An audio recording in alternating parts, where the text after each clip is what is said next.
Hey Grandad, sitting out on the fire escape today. Thought it'd be a bit of a nice change of scene because you always see my bedroom. And I'm going to read you the Love Song of J. Alfred Prufrock by T.S Elliot. I'm still reading off my computer because I'm still practicing, so just bear with me when I scroll every so often. Alright, but this is it. Let us go then, you and I, when the evening is spread out against the sky, like a patient etherized upon a table.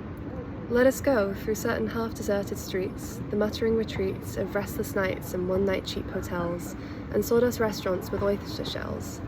Streets that follow like a tedious argument of insidious intent to lead you to an overwhelming question. Oh, do not ask, what is it? Let us go and make our visit. In the room, the women come and go, talking of Michelangelo. The yellow fog that rubs its back upon the window panes, the yellow smoke that rubs its muzzle on the window panes, licked its tongue into the corners of the evening, lingered upon the pools that stand in drains, let fall upon back the soot that falls from chimneys, slipped by the terrace, made a sudden leap, and seeing that it was a soft October night, curled once about the house and fell asleep.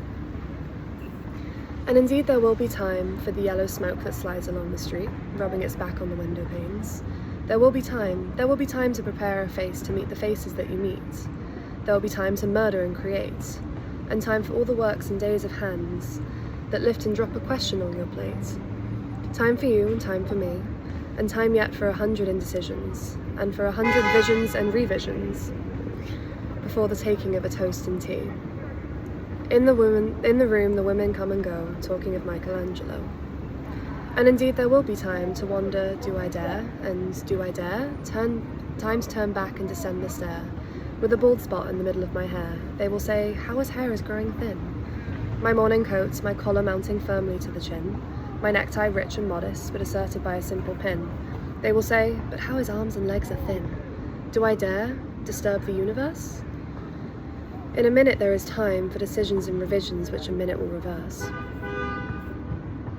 For I have known them all already, known them all. I've known the evenings, mornings, afternoons. I have measured out my life with coffee spoons. I know the voices lying with a dying form, beneath the music from a farther room, so how should I presume?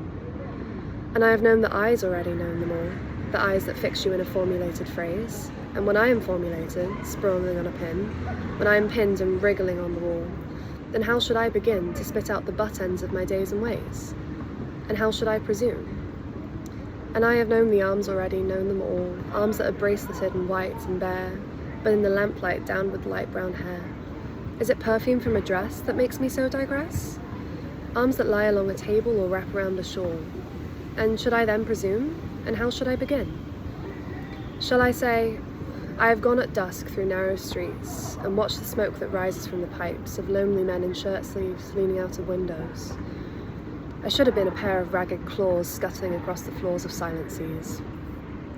And the afternoon, the evening, sleeps so peacefully, smoothed by long fingers, asleep, tired, or it malingers, stretched out on the floor, here beside you and me. Should I, after tea and cakes and ices, have the strength to force the moment to its crisis? But though I have wept and fasted, wept and prayed, though I have seen my head, grown slightly bald, brought in upon a platter, I am no prophet, and here's no great matter. I've seen the moment of my greatness flicker, and I have seen the eternal footman hold my coat and snicker, and in short, I was afraid. And would it have been worth it, after all, after the cups, the marmalade, the tea, among the porcelain, among some talk of you and me? Will it have been worth a while to have bitten off the matter with a smile, to have squeezed the universe into a ball, to roll it to some overwhelming question? To say, I am Lazarus, come from the dead, come back to tell you all, I shall tell you all. If one, settling a pillow by her head, should say, that's not what I meant at all, that's not it, not at all. And it would have been worth it after all. Will it have been worthwhile after the sunsets and dooryards and the sprinkled streets, after the novels, after the teacups, after the skirts that trail along the floor?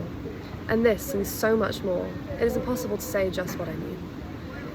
But as if a magic lantern through the nerves and patterns on a screen, will it have been worthwhile if one, settling a pillow or throwing off a shawl, and turning towards the window should say, that is not it at all, that is not what I meant, not at all. No, I am not Prince Hamlet, nor was meant to be. I'm an attendant lord, one that will do to swell a progress, start a scene or two, Advise the prince, no doubt, an easy tool, deferential, glad to be of use, politic, cautious, and meticulous, full of high sentence, but a bit obtuse, and at times, indeed, almost ridiculous, almost at times the fool. I grow old, I shall wear the bottoms of my trousers rolled. Shall I part my hair behind? Do I dare eat a peach? I shall wear white flannel trousers and walk on the beach. I've heard the mermaids singing, each to each. I do not think that they will sing to me. I have seen them riding seaward on the waves, combing the white hair of the waves blown back, when the wind blows the water white and black.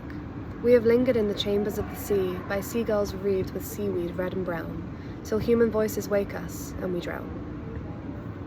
That's the poem. I hope you enjoyed it.